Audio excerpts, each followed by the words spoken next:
বন্ধুরা আমরা এখন চলে আসলাম এই বিষ্ণন্দী ফেরিঘাট পাথর ঘাটে। এখানে কিন্তু বিশাল বড় বড় পাথর, আপনাদেরকে একটু দেখাই। এই যে বিশাল বড় বড় পাথর, এটা হচ্ছে পাথর ঘাট।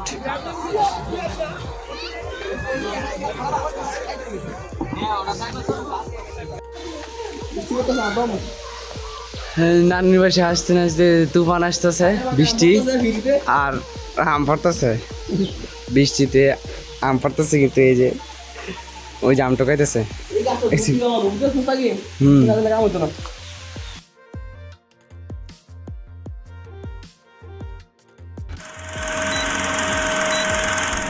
আসসালামু আলাইকুম বন্ধুরা, welcome back to my channel.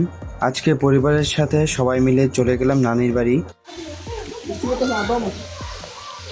নানির বাসে আসতে আসতে তুফান আসতেছে, বৃষ্টি আর আম পড়তেছে। বৃষ্টিতে আম পড়তেছে, কিন্তু এই যে ওই যে আম টোকাইতেছে। তো সকালবেলা নাস্তা করলাম আমরা চিতল পিঠা আর গরু মাংস দিয়ে।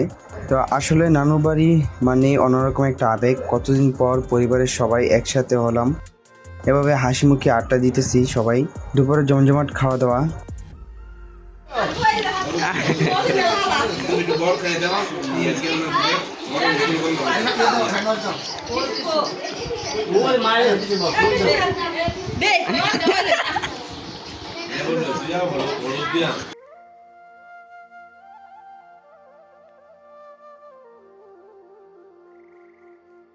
আলহামদুলিল্লাহ বন্ধুরা, সবাই মিলে খাওয়া দাওয়া করলাম।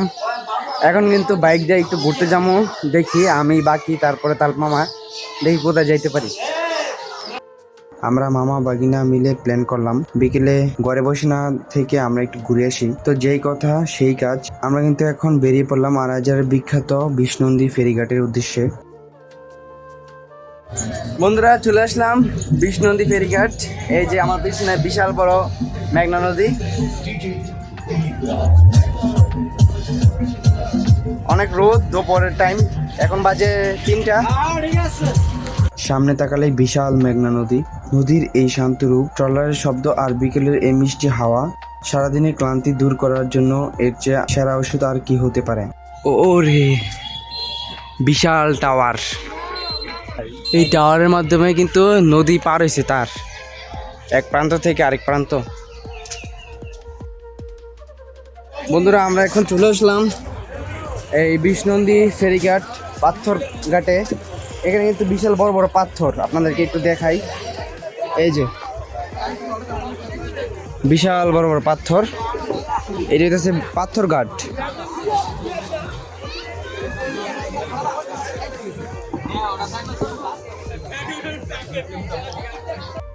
নদীর পাড়ে দাঁড়িয়ে মামার সাথে গল্প করা আর সুন্দর প্রকৃতি উপভোগ করার অনুভূতিটা সত্যিই অন্যরকম।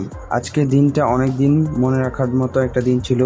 পরিবারের সাথে আনন্দ আর মামার সাথে বিষ্ণন্দী ফেরিঘাটের এই সুন্দর বিকেল, সব মিলিয়ে জীবনটাকে আবার নতুন করে সতেজ মনে হচ্ছে। আজকের ব্লগটা আপনাদের কেমন লাগলো অবশ্যই কমেন্টে জানাবেন। ভালো লাগলে লাইক, শেয়ার অ্যান্ড কমেন্ট করতে ভুলবেন না। সবাই ভালো থাকবেন, আল্লাহ হাফেজ।